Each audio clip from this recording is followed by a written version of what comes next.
This is a child's memoir told in his own words. The story of new hope. Just another verbal, brawl-filled night like most others. Although this one had a lingering feeling in the air. Adrenaline in the air. And not the good kind. The adrenaline coursing through my veins, drugging me into a state of anger and sorrow, listening to the constant slurred yelling between the two of them, constant slamming of doors until the first battle is finally over. As he flees to his bedroom to collapse, asleep, only to awake for round 2 hours later. In the preparation of the next battle to come, I mentally prepare myself for the battle to come, because I know it will only get worse. I'm not sure if I can keep going on, living like this. It hurts so much. Every day listening to the words being used as artillery to eventually win this fight. 2 hours later and round 2 begins, much worse than the beginning round. I can't hold it in anymore. He got to me. I was caught in the crossfire too much.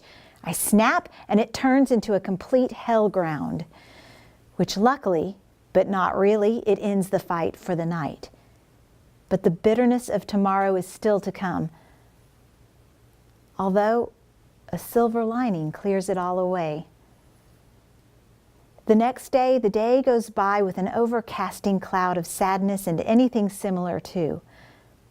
But a silver lining emerges, and opportunity I thought I would never have gotten. The chance to finally get away from it all. Finally. To leave it all behind me. Supported by my mother, I took the offer in a heartbeat and start getting everything I am bringing to settle in. My grandmother soon welcomed me into my new home, and with that came the feeling of relief and hope which would blossom into a new life for me. I was still myself, but strengthened with courage and willpower, all of which I have to thank my mother and especially my grandmother for, getting me out of there. It saved my life, and it steered it into a path most peaceful and satisfying. Although it wasn't always happiness and sunshine, it was hard to get used to living in a house with structure. It was a challenge for a while living with her, especially with some of the things that came up to make living there overall harder. For example, there was a leak in the dining room that ruined the floor, so we had to lay new flooring and fix the pipe, which was very, very stressful overall, especially on her. But it was easy to deal with for me, because I had been through worse than a leak. After things ironed out living there, I started to learn a lot about myself, which improved myself tenfold. What sped this up the most was just talking to my grandmother for hours on end about anything and everything. These deep conversations really meant a lot to me. I cherish these moments forever.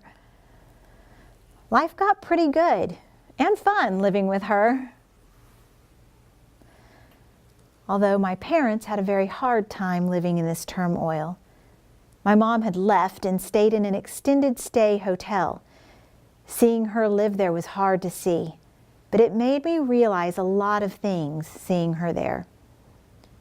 Firstly, I couldn't fix her.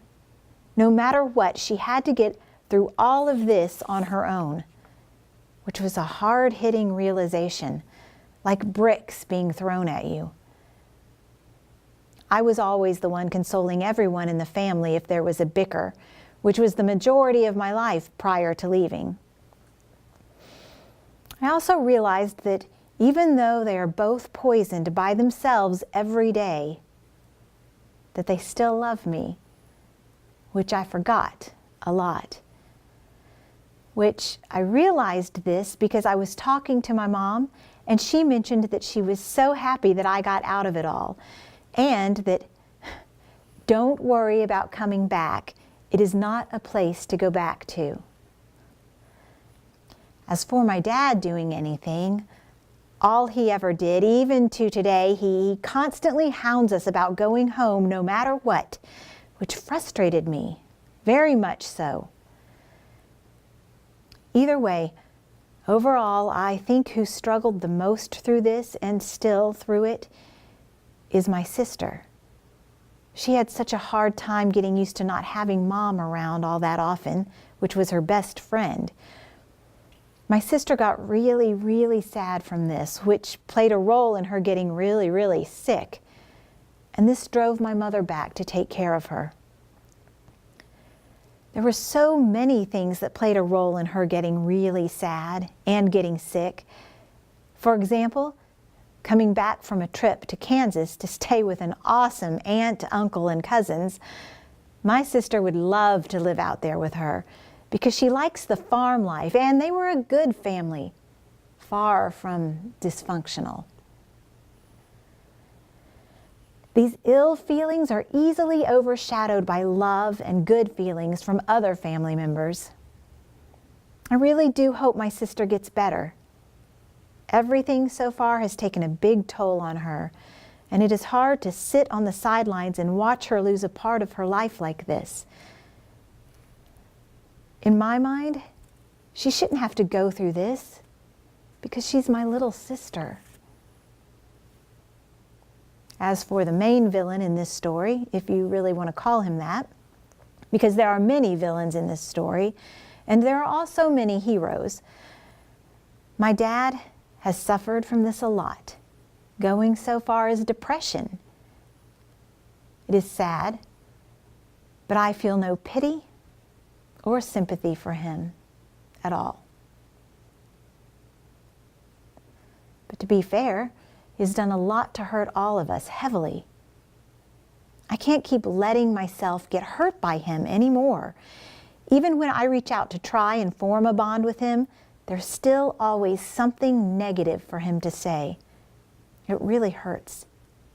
It really does. But there is always a tomorrow to wash away the sorrow. In the end, this story of my new life and of a new guy that I am glad I found and met. This memoir left me with quotes ringing in my head. The world has great things in store for all of us in the eyes of karma. And sometimes you just have to finally make yourself priority.